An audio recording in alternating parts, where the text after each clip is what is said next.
आंगनवाड़ी मुलाजिम पंजाब में लगातार 20 साल से संघर्ष कर रहे हैं और इस संघर्ष के दौरान हमारे आंगनवाड़ी वर्कर हेल्परों ने अपनी जानें भी गंवाई हैं, जिसमें मतलब कि कुछ एक हमारा साथी है पालकोर जिसमें ब्रेन हेमरेज हुआ है पेशी के दौरान, और साथियों के संघर्ष के दौरान साथियों के ऊपर मुकदमे भी दर्ज हुए हैं। गवर्नमेंट चाहे कांग्रेस की रही हो या अकाली दल बीजेपी की रही हो, दोनों गवर्नमेंट ने मिलकर हमारे संघर्ष को दबाने की कोशिश की है, पर लगातार सरकार के दमन के बाद भी हमारा जो संगठन है वो बढ़ रहा है CI2 के झंडे के नीचे।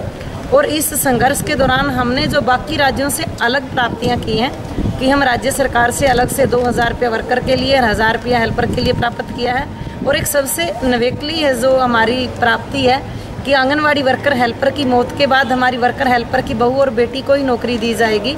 और एक सबसे जो केंद्र की सरकार और राज्य की सरकारें 58 साल और 60 साल के बाद वर्कर हेल्पर को नौकरी से खाली हाथ ज़बरदस्ती निकाल रही हैं। पंजाब के अंदर हमारी 75 से 80 साल की महिलाएं हैं जो वो हेल्पर के रूप में, और 65 से 70 की जो वर्कर्स हैं जो 75 में भर्ती हुई थी वो काम कर रही हैं। वो हमारे संगठन के बल पे ही काम कर रही हैं।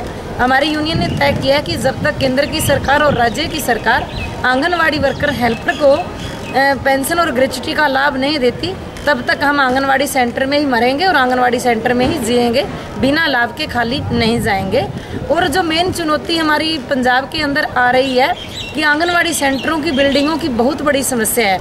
आंगनवाड़ी सेंटरों के लिए बिल्डिंगों का प्रबंध नहीं है, पीने का पानी नहीं है। हम अपनी मांगों के साथ साथ बच्चों के लिए, बच्चों के अच्छे राशन के लिए, जैसे लगातार 8 महीने पंजाब के अंदर फीड नहीं दी गई, जबकि सुप्रीम कोर्ट की गाइडलाइंस है कि 300 दिन फीड देनी जरूरी है, और पंजाब सरकार ने सुप्रीम कोर्ट की गाइडलाइंस की उल्लंघना की है। उसको लेके भी हम लोगों ने संघर्ष किया है और पंजाब सरकार को बच्चों के लिए राशन खरीदने के लिए मजबूर किया है, और उसमें हम सक्सेस भी हुए हैं। पर जो सरकार की ओर से राशन दिया जाता है वो संतुलित भोजन के नाम पे, पर वो संतुलित नहीं है। अब भी हम उसको लेके मांग कर रहे हैं, क्योंकि आंगनवाड़ी सेंटर के अंदर गरीब और दलित बच्चे आते हैं और सरकार उनकी ओर बिल्कुल भी ध्यान नहीं दे रही है। और ख़ास करके जो महिलाओं के उत्थान की बात करती है पंजाब की सरकार, उनकी जो MPs हैं हरसिमरत कौर एक नन्ही छां को नाम को लेकर ड्रामा करती हैं, वो सिर्फ एक दिखावा है। क्योंकि सबसे ज़्यादा नन्ही छां हम गरीब महिलाओं की बात करें, महिलाओं की बात करें तो आंगनवाड़ी के अंदर 53,000 महिलाएं पंजाब के अंदर काम करती हैं, 28,000 आशा काम करती हैं, 40,000 के लगभग मिड डे मील काम करती हैं, जहाँ 1 लाख से ज़्यादा महिलाएं दलित और गरीब काम करती हों। इससे ज़्यादा नन्ही छां कहाँ मिल सकती है औरतों के सशक्तिकरण की बात करने की। इसलिए पंजाब की जो सरकार है राजनीति सेवा का जो नारा लगा के लोगों को बेवकूफ़ बना रही है, हम लगातार उसके खिलाफ सरकार की जो गलत नीतियां उनको लेके पब्लिक में जा रहे हैं। और एक दिन ऐसा ज़रूर आएगा हम सरकार की गलत नीतियों को देश के अंदर और पूरे पंजाब के अंदर नंगा करने में कामयाब होंगे। मेंबरशिप है 20,429 है और पंजाब के अंदर 22 डिस्ट्रिक्ट हैं। 22 के 22 डिस्ट्रिक्ट में हमारा यूनिट है, और पंजाब के अंदर 154 प्रोजेक्ट हैं, जिसमें 128 प्रोजेक्ट के अंदर हमारा यूनिट है। और लगातार हमारा यूनिट है जो हर जगह अन्याय के खिलाफ लड़ रहा है, और जो भी केंद्र सरकार से हमने लड़ झगड़ के अपने NGOs, अपने जो GOs निकलवाए हैं वो लागू कराने के लिए हम लगातार लड़ रहे हैं और कामयाब भी हो। आपके ऊपर किस तरह के मुकदमे हैं पंजाब के अंदर आंगनवाड़ी मुलाजिम यूनियन के जो लीडरशिप है?